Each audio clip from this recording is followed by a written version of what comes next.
Welcome, friends. Welcome to the Den, where we talk everything personal finance, money, and maybe a little bit of real estate. Today, we have my wife, Rachel, as a special guest.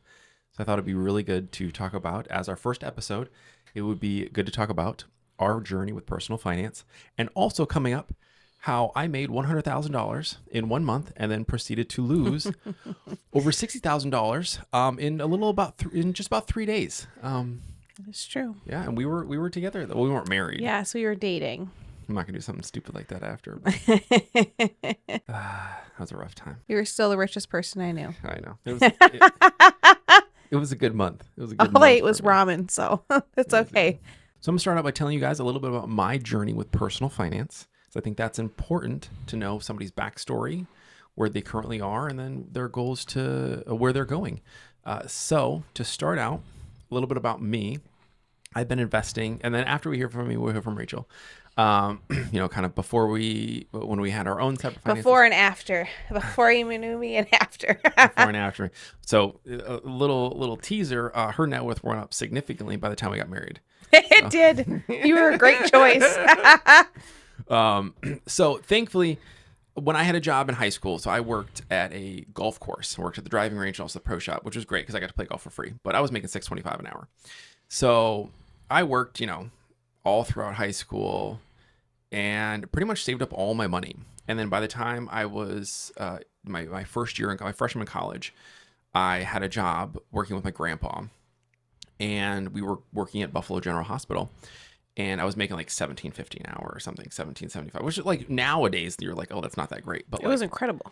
yeah, but like back then I'm like, oh my gosh, I got so much money. I'm making like a full hour, making $150 a day. I'm like, I'm rolling in it right now. Still at like $7.25, so that doesn't seem fair. I think I got like $7.25. So I was able to save all that money from working at the golf course, and then also all that money from working at the hospital, because I didn't, thankfully I didn't have any expenses. I didn't have to pay, really for anything except. What were you doing at the hospital? I was scanning architectural documents into the computer so they could have a computer record.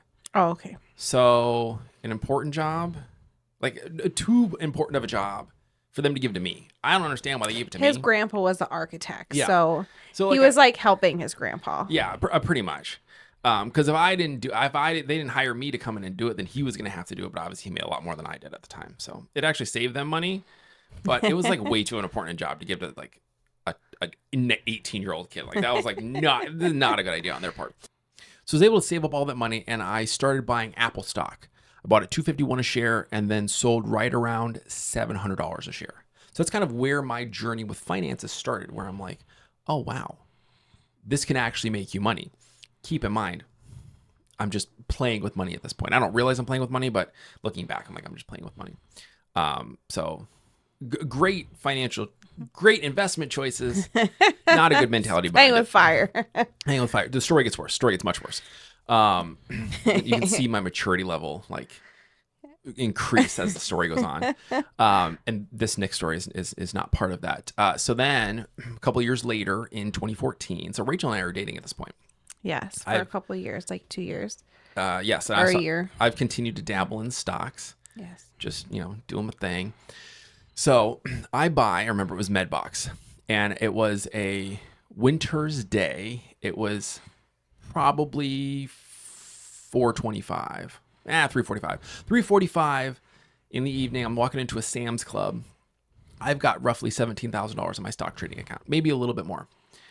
And this is right before Colorado legalizes marijuana in 2014. The bill is set to pass Jan 1. And so all these marijuana stocks are just going straight parabolic. And I'm like, oh, I'm going to make this investment. It's going to be great. So I go all in on this stocks, this Medbox. It's not even around anymore. The company out of the business. They sold vending machines that dispense cannabis. And I was like, I don't know. And the idea, I'm like, oh, this is cool. This is a great business idea. I was like, this is dumb now. But College you. You college me.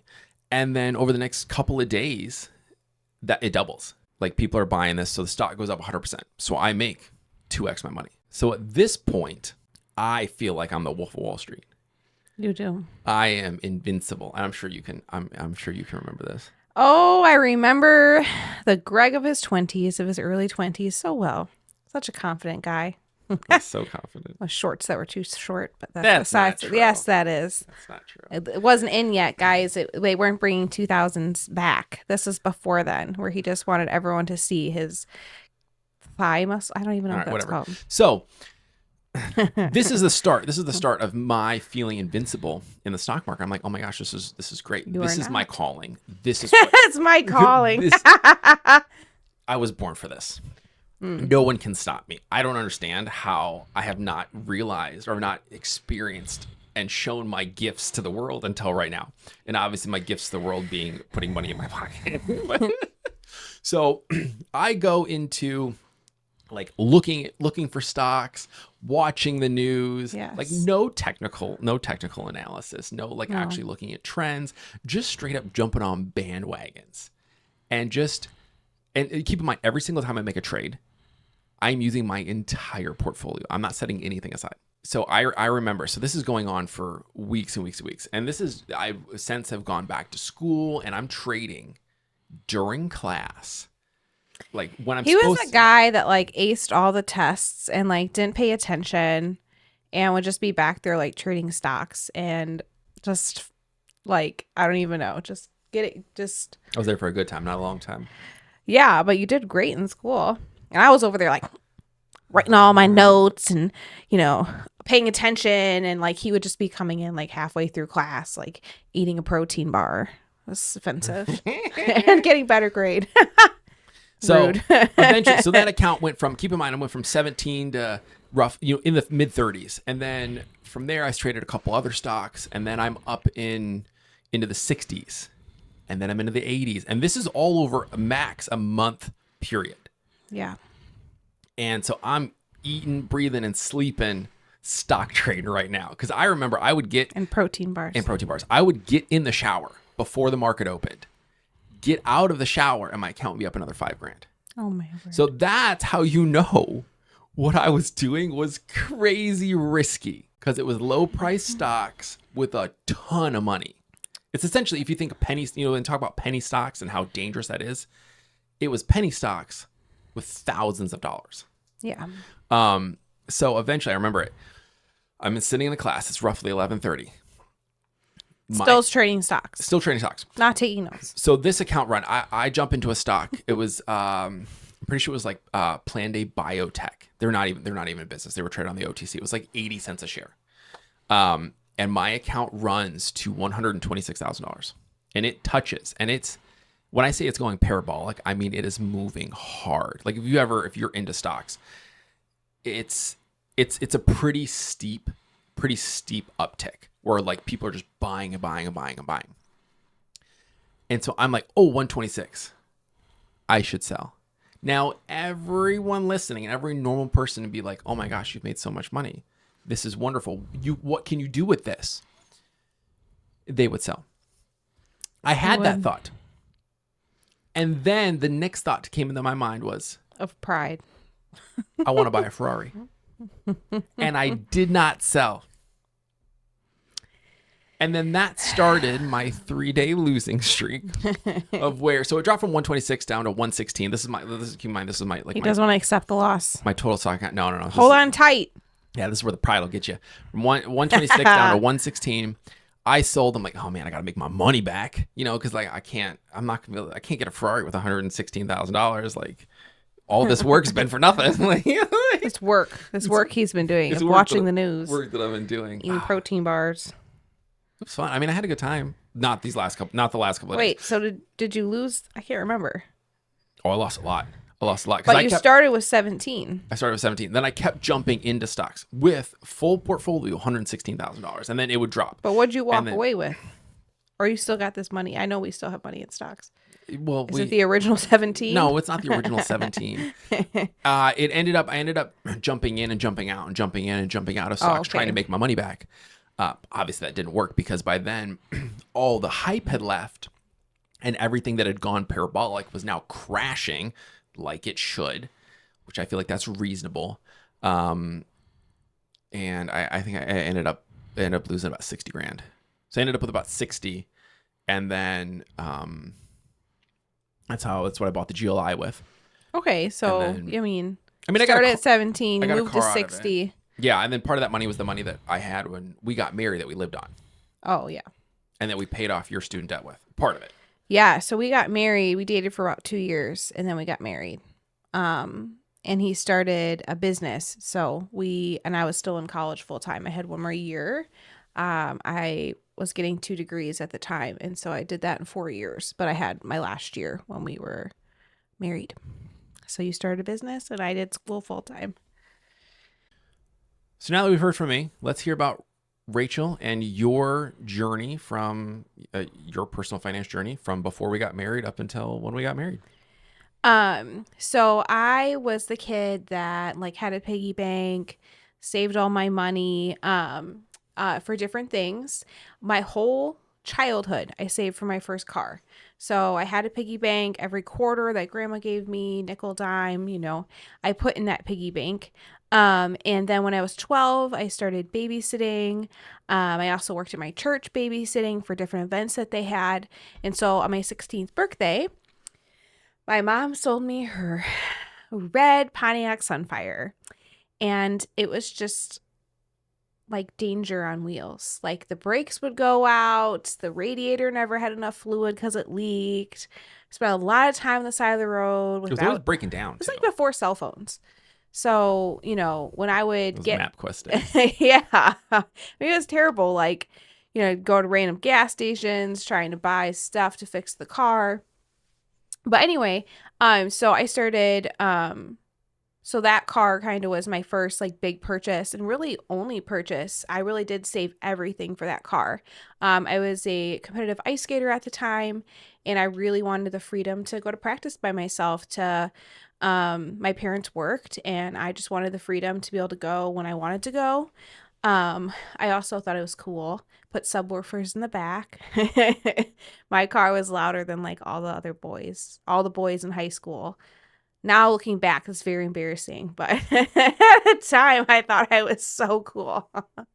But anyway, so then when I went to college, I really struggled financially. So I wasn't like Greg thinking about stocks. How can I invest my money? I was like, okay, can I afford to eat breakfast this week?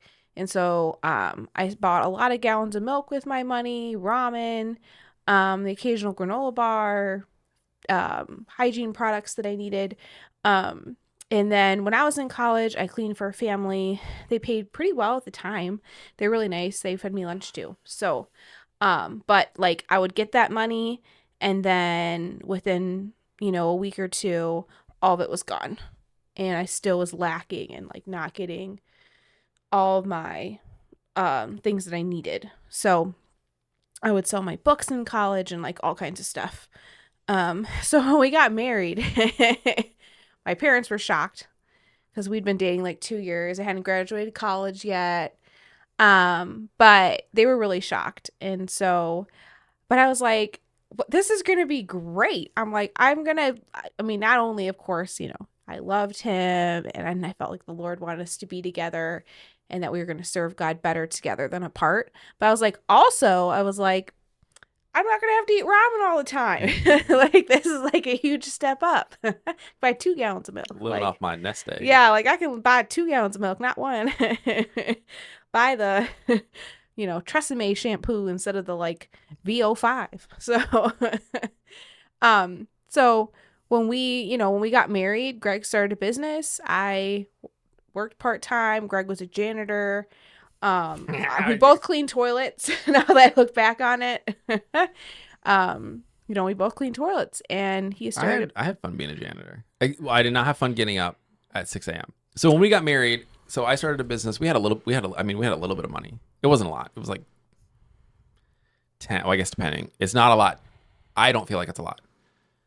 It might be a lot to somebody else. We had like, I think maybe 10 grand or 12 grand. Just in my stock account. Like, yeah. But we were like living dirt poor. Like, we didn't have any money. Like, we did not buy fruit. We didn't buy fruit. We didn't buy We bought like chicken and that was it. But chicken was like rice, and vegetables. chicken was cheap back then too. 97 cents a pound. Yeah, it was and it like it had like the cartilage in it. And I still can't really eat chicken breast. Gross. Oh. Yeah, I mean, we ate simply, we lived simply. We lived in a apartment that cost us a couple $100s a month. And you know, we didn't have furniture. So we move into our first apartment. Our only piece of furniture is Greg's desk. So we have this quilt his grandma made us, and we like would lay it on the floor and sleep on it at night, and then we would drag it into the living room and put it on the floor and like eat breakfast on it. And do you remember that one time when people were knocking on our window? Yeah, because they thought nobody lived in there because there was no furniture. Yes, they thought it was a vacant apartment.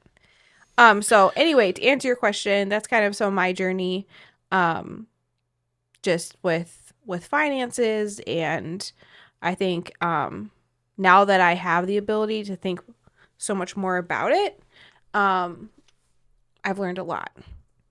Not being in survival mode, but more in like a place to thrive. So when we moved to our apartment in North Carolina, we had $25,000 in debt. Both our cars were paid off. One was my car from high school, and the other one was one of the car that I bought with my stock money, which again, not a good investment. But we needed two cars, so we had two cars, thankfully, and that was a huge blessing.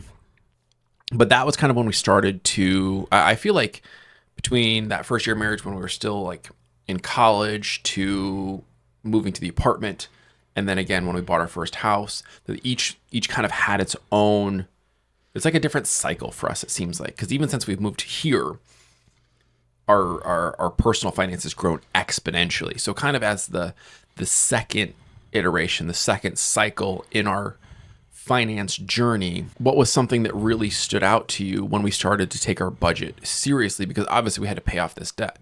I remember the most, first off, you know, I found freedom in having fun money allocation. So it was what was, for people that don't know what fun money is, what is fun money? So we had in our budget $5. It grew over time, but it was $5 a month to start with. I don't ever remember it being $5. I remember it was being like 5.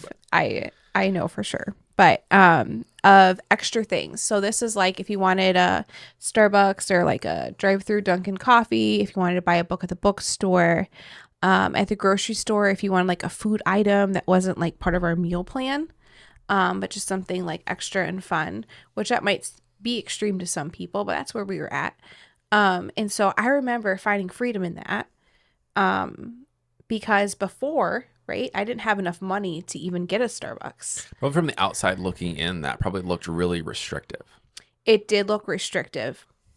I think the hardest part, you asked me specifically what the hardest part was, for me was kind of the judgment I felt about it. I felt really good about having a $5 spending, allocation. And like, I really enjoyed drinking that coffee or reading that book. Or, but I remember specifically other people in my life being like, that's crazy. That's ridiculous.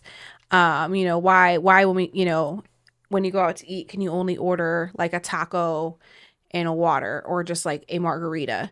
Or just different people, and I'm not gonna like call out anybody, so I'm trying to be general because they're listening in, I'm sure, because they've become some of our biggest supporters, most of them. But it was really extreme for people to hear about this, like, you can't just do whatever you want. There's a concert coming in town, or there's some event that you want to go to, or you want to try like the cool new restaurant downtown that has, which like, we never did, all these cool things, right? And like, we just couldn't afford it. And so the budget wasn't hard for me, but having my I don't find it necessary to explain myself to people anymore. I just try to live our lives as genuine as I can to what I believe and what we believe as a family, but I hadn't had that level of maturity yet. And so it was really awkward to explain to family members or good friends why we were doing what we were doing, because no one else that I knew was doing it. I didn't know anyone living within their like everyone was living like they were rich, going out to eat, buying nice things, new things. And that's something I think we agree on this, is that our generation feels, we're millennials. Yeah. We're in our 30s. I'm assuming anyone that's listening to this is... I just turned 30. Is, okay. In my 30s. You did. Is I don't know our about that. peers, because statistically over all my social medias, my target demographic is 98% male, 26 to 46. Or 26 to 45 or something like that. So like my peers... So, you know, if there's, you know, the 1 or 2% women out there, hello.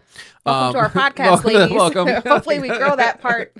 I feel like our generation is entitled to having fun, is entitled to enjoyment and like, not like luxuries, but like, I don't know. I don't want to call it suffering, but like I don't know. Starting out anything, starting a business, starting out with a budget, it's hard.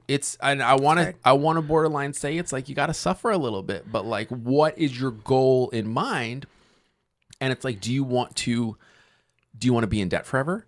Do you want to be able to retire early? Like, what are your goals? Because right now you're acting like your goal is just to work until you literally physically cannot work anymore. Yeah. And then die with no money. I think I forgot to explain that part of it to people. Like when they were like, oh, why do you have this crazy budget, right? Like I was just kind of like embarrassed. And so I was kind of like, this is just what we're doing right now. But if I had said, well, hey, in this many years, we're going to have our house paid off. We're going to have no mortgage. We're going to have our cars paid off. No car payments. We're going to have no credit card debt, no debt at all. Like that's where we're going with this. I think that would have sparked interest, because those were the goals we wrote down, right? Yeah. And those things happened. And then once those things happened and we started telling people in our life, like those people that were kind of the naysayers, the haters, the questioners, you're crazy, you're cheap. I still get you're cheap all the time. People are like, oh, Greg's cheap. What do you mean I am cheap? That I am financially responsible for things that I don't want to spend my money on. A little cheap maybe, but it depends. I'm not cheap on certain well, is things. it in the budget? So, So that, yeah. Okay. So but that's the important part. See, but that right there sets the stage for, and that's not even the most extreme part of. People thought it was insane when we paid our house off. But that's not, but right there at $5 a month in fund money, that's not even the most extreme thing we've done in terms of like our finances. That next stage, like after we bought our first house, it gets more extreme. Yeah. I don't know how if you imagine you like in my mind, it doesn't feel extreme to me. Granted, I'm driving the train. I'm running the numbers. I'm like, hey, we should try this. And we're attacking it. So essentially in that period, I got off topic. We've got $5 in fund money. I don't remember. I didn't do anything important with mine. I bought like tobacco or something, like something like totally useless. So we paid off all of our debt and then bought a car for Rachel. So we kind of like. So we paid off all. Can you say what debt? Sorry, it was like our school debt and medical debt. Yeah. But then we bought a car for Rachel. Right after we paid off our debt. We got a smoke and deal on it. It's a great deal. We still have the car. Have had zero issues. Just done oil changes on it. Yeah. Got a killer deal. Could never do that now post COVID, obviously. That's true. So then we bought our first house that was a fixer upper, which we won't really talk about that in this episode. I think that's a whole nother. That's episode. a whole thing. It's a whole other episode. But we bought it for $75. Yeah. We paid $75. Yeah, we paid $75 for it. Lived in it for 2 years, and towards the end of that, we borrowed that money too. We did borrow that money. Oh, also, after we bought the house, I bought a 370Z, and right before we bought the house, I bought a motorcycle. I had a CBR 1000. So the motorcycle was paid off. My car and her car still had a loan on it. Yeah. So I was reading do you have anything to say on the before I don't want to cut you off if you feel like I missed anything. No, just that we went from being, out of totally debt free to then getting 2 vehicles Back in debt. It's stupid. back Even into debt. more right? debt than before. A bunch of idiots. Gosh. We bought a cheap house though. We did Can't buy a wait che- for that we did buy episode. That's a cheap good house. one. Not a The buzz. Z was a good deal too. We got a good deal on the Z yeah. and the motorcycle. Actually made money on the Z, like $100 or $200, and didn't lose money on the motorcycle. Or I lost like $200 or something, but I had it for like 2 years. But at the time, we were in debt for those things. Yes, we were in debt for those things. So during that time, I was reading a Grant Cardone book, and he was talking about having a dream fund. He called it a dream fund. It was essentially a whatever your goal is, that's what this fund is for. And this is simply just a line item in the budget. And what it was for was that you pay yourself first before you pay anybody else. So the philosophy behind it is you get paid and then you pay yourself, because obviously the money that you got paid, you worked for. That's your money. The first thing you should do is pay yourself to, if my dreams start a business, if my dreams buy a car, if my dreams pay off debt, whatever that would be, you use this fund, this top category fund in your budget for that purpose. The kicker, this is where it gets extreme, is that people hear a $5, $15 a month fund budget. That dream fund is 40% of your income. 40%. So it's a lot. That's your monthly, that's like your monthly income. If you take whatever I'm just kind of explaining what it is. Whatever your partner is making, like if you took what your partner was making and what you were making together, 40% of that goes to that. If you're bringing in $5,000 a month and you take 40% and you save that for whatever your goal is, whatever that would be. Ours was pay off our car, start an emergency fund, have a 6-month emergency fund. That was our goals. Pay off our cars and a 6-month emergency fund because Yes. we were having a baby. That would be, if you brought in $5,000 a month, that would be your saving, or that dream fund is $2,000. So that the $3,000 that's left is everything else. Your rent, your utilities, your food, your clothes, your car insurance, payment, everything. But the power behind that is if you're using, if it's $2,000 a month to get out of debt, that's a lot of money that you're using to get out of debt. Yeah. Like if you've got $10,000 left in your car, okay, well, I'm going to be able to pay off my car in 5 months because 2 times 5. It's a really aggressive budget. It's crazy aggressive. But it works. And so in that period, I don't know, do you remember? I remember it.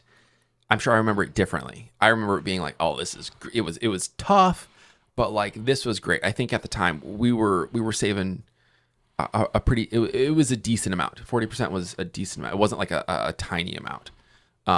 So we were blessed at that time to have an okay size shovel to achieve our dream.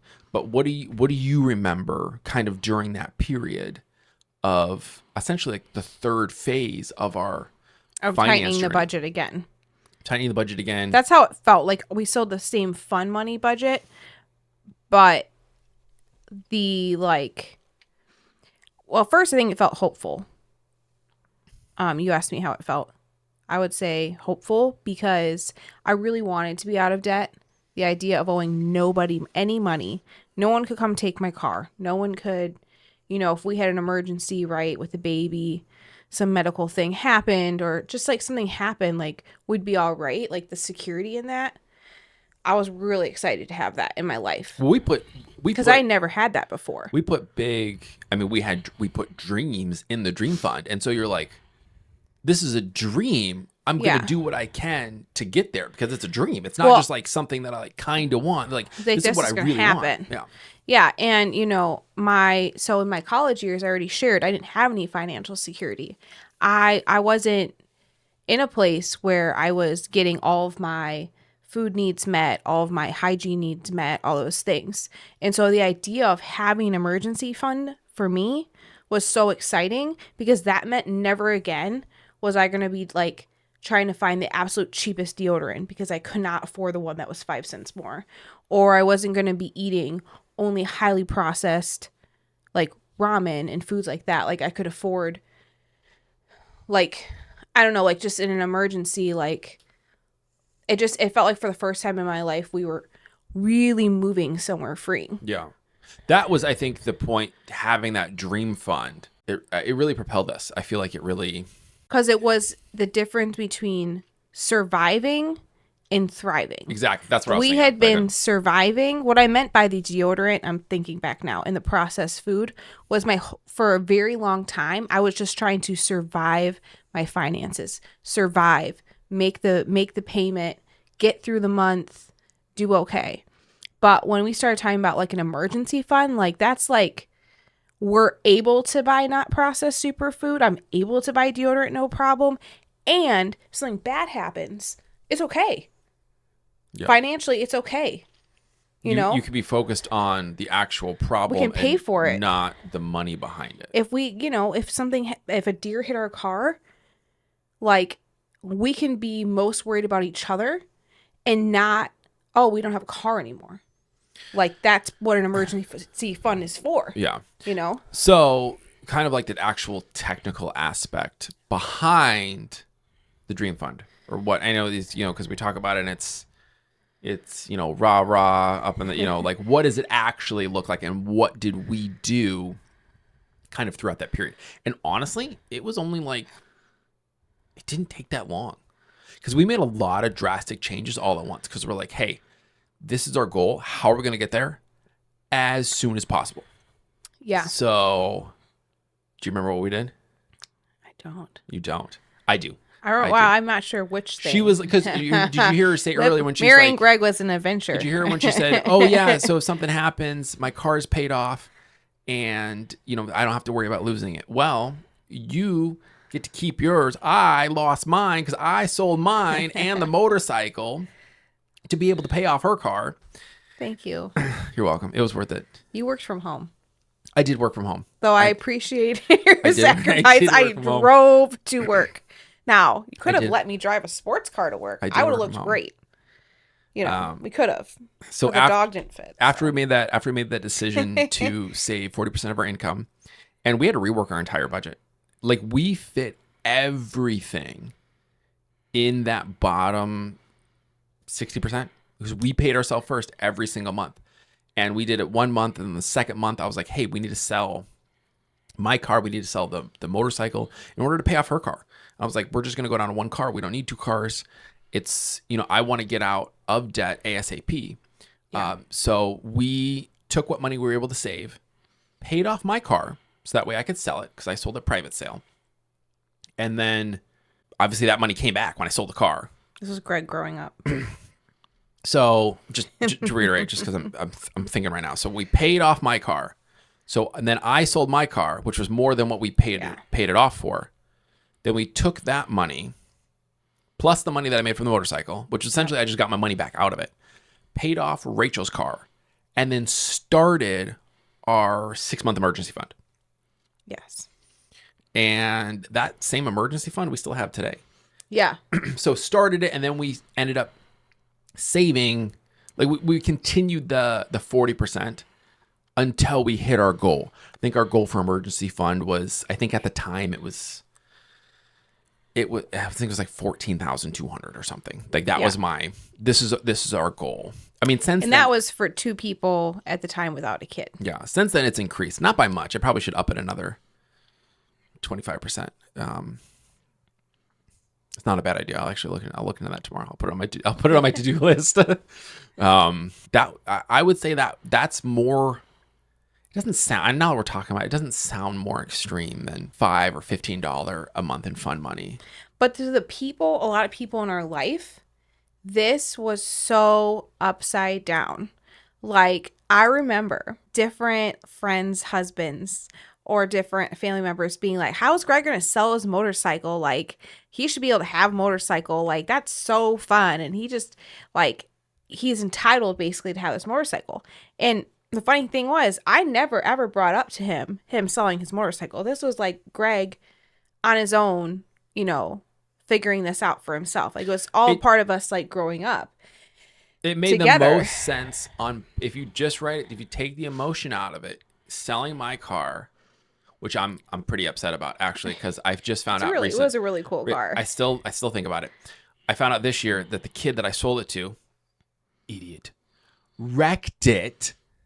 Well, he's okay, right? I don't know. I found the salvage auction. I mean, I assume so. It's just a fender bender. I mean, It was a fender bender. Well, it's a fender bender enough to total the car out and send it to a salvage auction. Hope he's okay. But I'm sure it's fine. He's a nice kid. I'm sure he's fine. My baby. I don't know. He destroyed. He destroyed your car. My car. Greg was re-looking into it again. Like I was gonna try to buy it back. I was gonna try. You know, like that stories in the old guys, like, oh, I bought my first car back. But I was gonna try to do it, but like not wait that long. Because I'm like, man, you know, like I could buy it and like I could just put it in the yard or something. You know, like. It was a cool car. It was a cool car. Not easy to get into pregnant. Not easy. What was I saying? Sorry, I totally. We were just talking about off a little bit. Your he got real emotional. He forgot what he was talking about to cry on camera.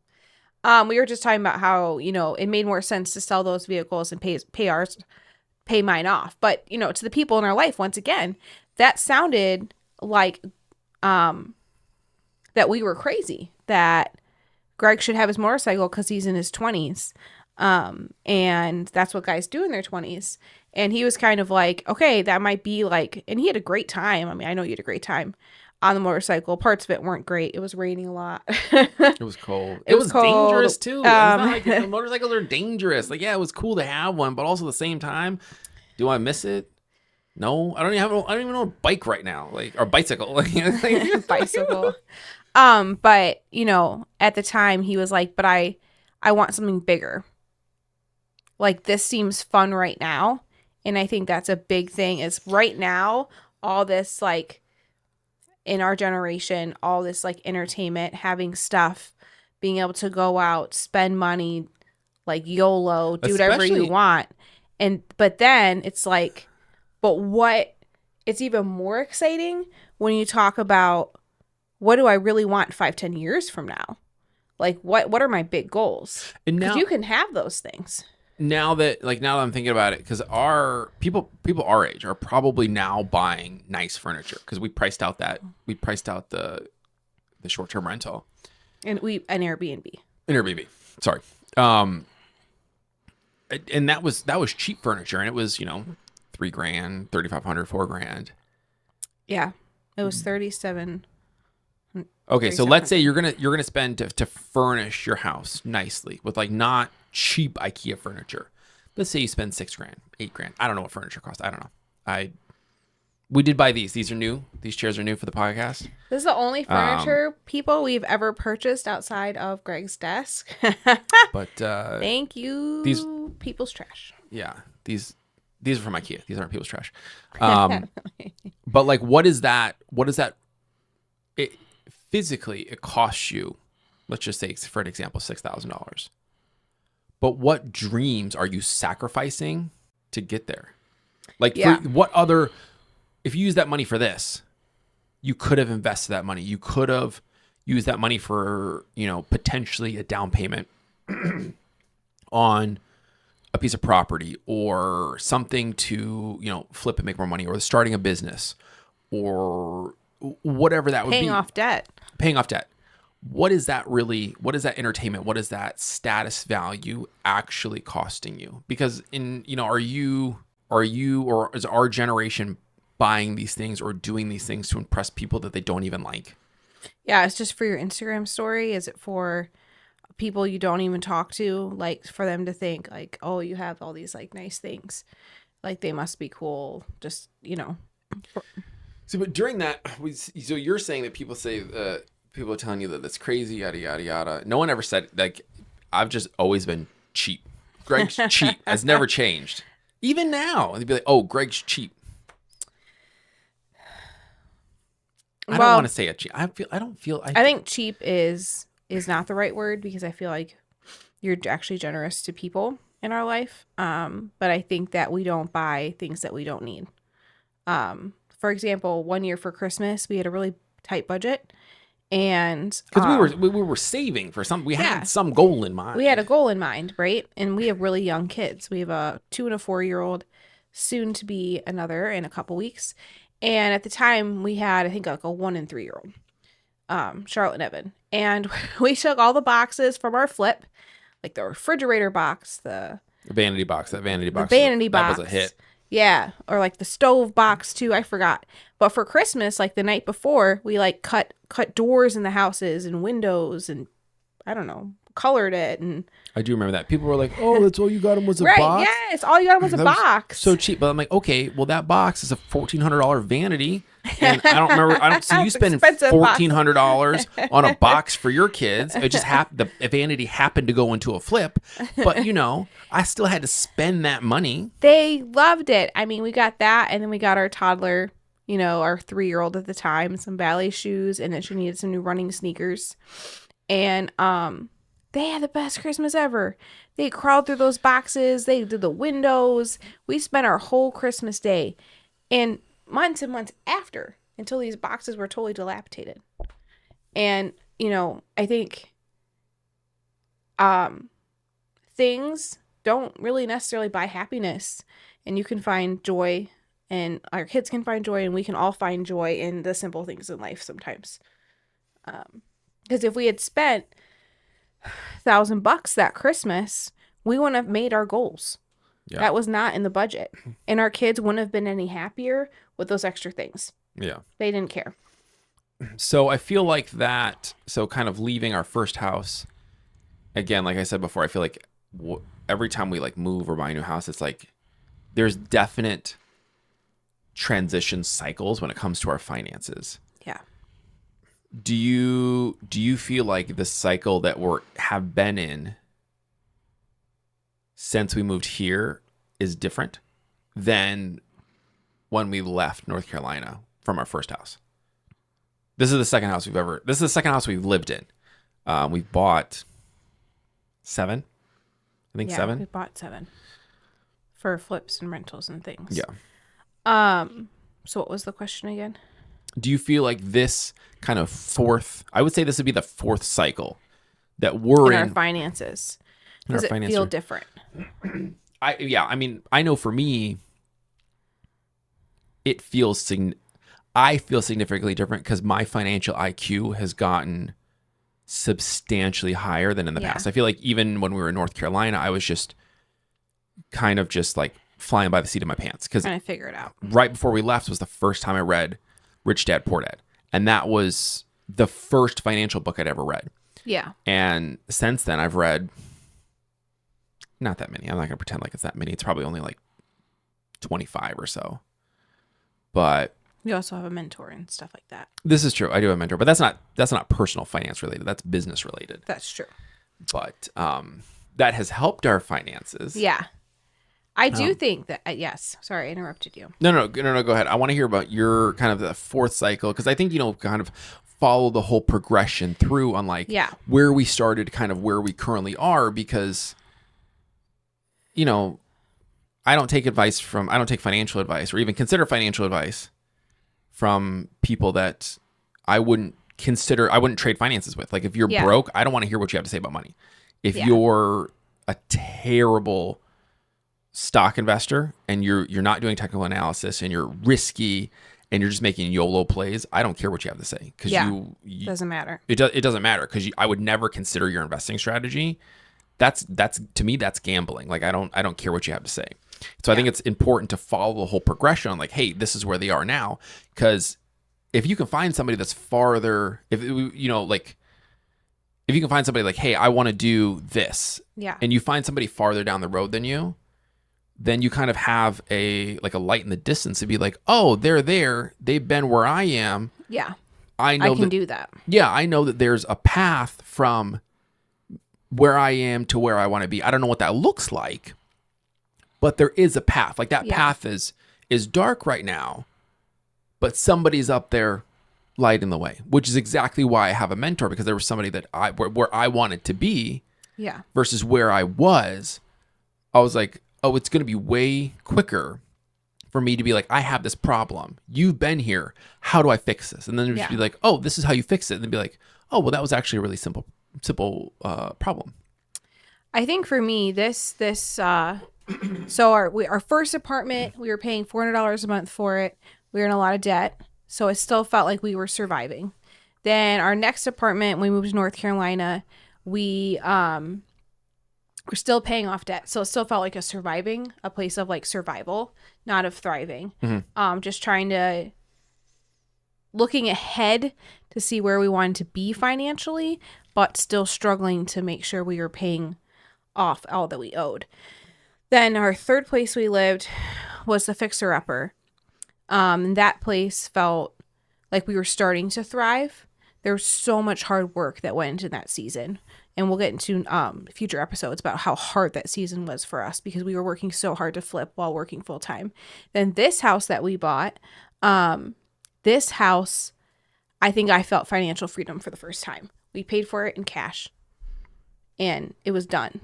And just that felt like a huge accomplishment because I never had to worry about, oh, like the bank's going to take my house. Like it's not. Like no one's gonna take our house ever. No one's. I still have those fears. Yes, and I don't like know why. our cars were paid off, so like we're always gonna have this work truck. If we want to sell the work truck, we can sell the work truck, but no one's gonna make me. Or like my car, like this is my car. If I want to sell my car, I can sell my car. I have the freedom to do that, but no one's gonna make me do it. And with our house, it was like, we have children now, and our house only cost us like was it $53,000? 52. It was, and that'll be for another episode too, I'm sure. It was a foreclosure. Basement was flooded, and we're animals living in it. And then we did the rehab on it, so like we're mold. Yeah, a lot of mold. A lot of mold. It was a lot of mold. Yeah, we're free of the mold. But yeah, that was like throughout the whole house, but it felt so good to accomplish that because that was something that we dreamed of 5 years ago when we bought this house. Yeah. So it's weird. I was actually talking with one of my friends about this not too long ago, and I was like, I still have fears that this is totally irrational, that we're gonna get foreclosed on, and that we're gonna have to, me, you, and the kids and the dog are gonna have to move into the truck, and we're gonna be homeless in the truck. Which, it's weird because those are fears you have in the past. 8 years ago. Yeah, when you're in debt, but there's no mortgage on the house. Nobody can take the house, and the cars are paid off. Nobody can take the house, so it doesn't actually make any sense. But I still have this fear. Yeah, well, I think we're just not far enough. We're only a couple of years out of it. Yeah, and like the dreams we have now are dreams that I know that Greg had before we met, but they were not dreams that I ever thought I would achieve financially growing up, in high school. I mean, my dream was never to like pay off a house. My dream was to one, to have a garage, which I don't. And every single house we've ever bought, except for the 2 we've lived in, has had a garage. God knew you weren't ready. Yeah, I know. And to buy a Lamborghini to park in my garage. Yes, I bought you when we got married. Okay. This was out of all things that were like stipulations or whatever for marrying each other. We each had some things that were important to us, right? About who we wanted to marry. His was that I would support him buying a Lamborghini. And to prove I got married when I was 21. Let me put that out there. I bought him a Lamborghini flag and a Ferrari flag. And we had this like $300 apartment, right? With no furniture besides desk. And I hung them up on the living room walls. Yeah. They're in the office closet right now. Yeah. And, so that was his dream. That's still your dream, but there's been other things, right? It is my dream, but also that, like family life, and there's like a lot of things that come. You don't realize when your dreams are like when you're a car guy and your dreams are supercars. I didn't understand that to have a supercar, there's so many. That's the last thing. You need a There's garage. so many things that have to come before that. Yeah, like actually being financially free. Yeah, a garage, like a house in a neighborhood that you would park a Lamborghini, and then also being so there's like it's not just. This, I need, X amount of dollars for this car, which was my original goal. But in my mind, it was, I want a Lamborghini, I want an exotic car. But I knew that meant like, to me, when you can afford that means I can buy anything I want and I don't have to worry. Yeah. So it wasn't just the Lamborghini, it was the freedom that came with having a Lamborghini. That's how I viewed it. So that's what I was relaying to you. I relayed it correctly when in the time, but this is how I understand it now. That I'm like, it's not just about the car, it's about I can do whatever I want. Yes. And I have the equivalent of a house locked up in a car. See, and I didn't get that at the time. So it took me a while to absorb that because I thought it was like just a bunch of like superficialness, to be honest. Like, because, I didn't understand that there was so many layers to that of like, okay, in order to have that though, you have to be financially free. You have to have paid off your. But at the time, I didn't know how to. Like, I didn't know that's what it was, and so I definitely wouldn't have been able to articulate it. But my financial IQ now, Yeah. or financial literacy now, understands this is, looking back, this is what I meant. Yeah. By that.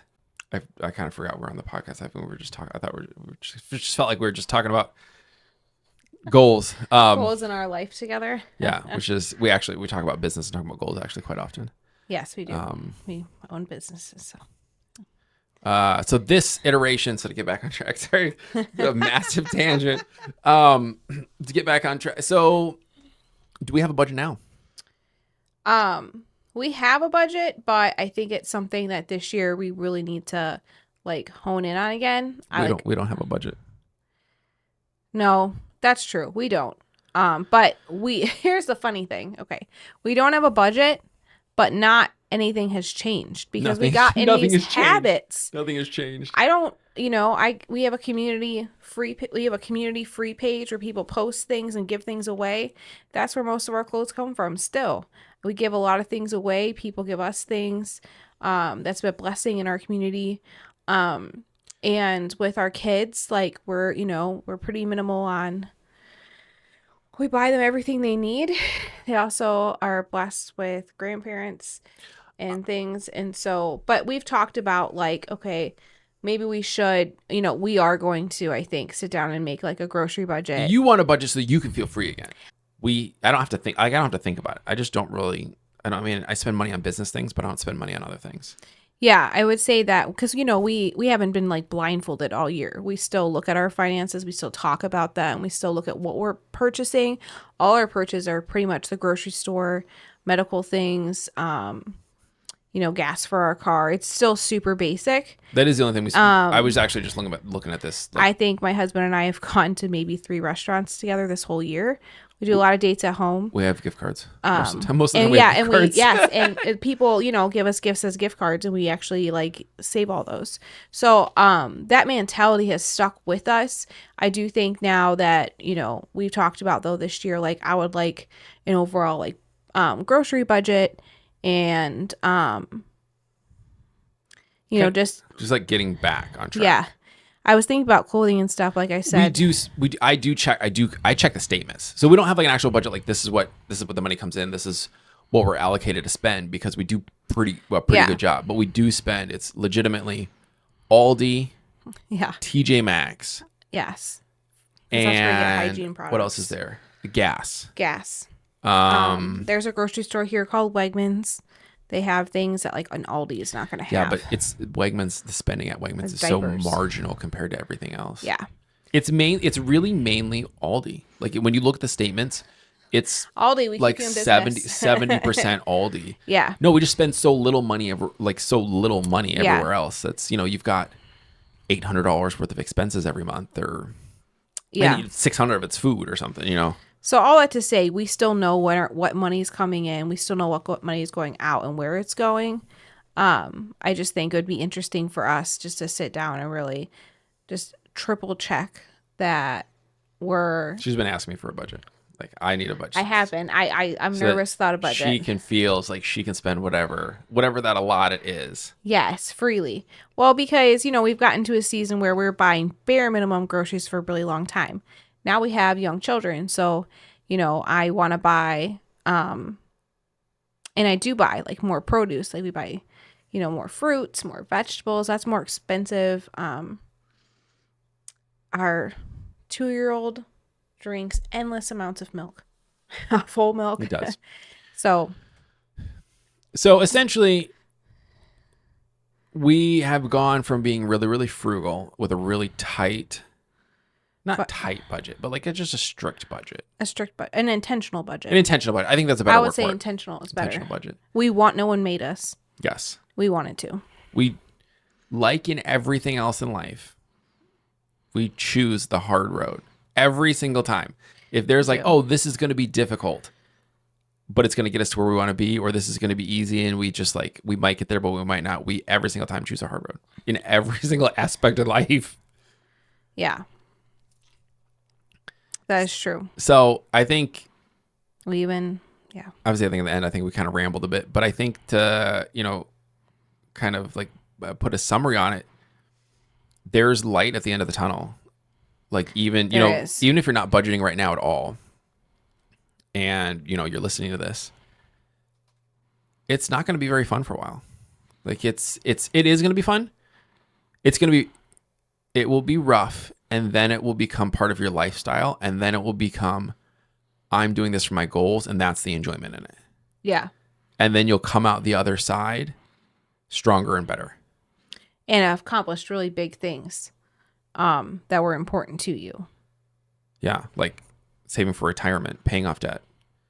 Paying off your house or paying off your car, paying off debt. Because as we know, like credit card debt just costs you so much more every time you miss that payment. Same with cars and all those things. Like these are huge life things that you can pay off, and you can pay them off in your right. You can start today. You don't need to wait to pay these big things off. And then once you pay those things off, you start to gain more and more freedom within the things that you want to buy, because you're not in debt, or, you're achieving all these like building blocks of things that are like important to you. And I think one thing that I realize now that I didn't realize back then, which maybe would have made a difference, maybe not, was that if you want to be saved, you have to save yourself. No one is coming to help you. No. Like if you're waiting for the government to forgive your student loans, nobody is coming to save you.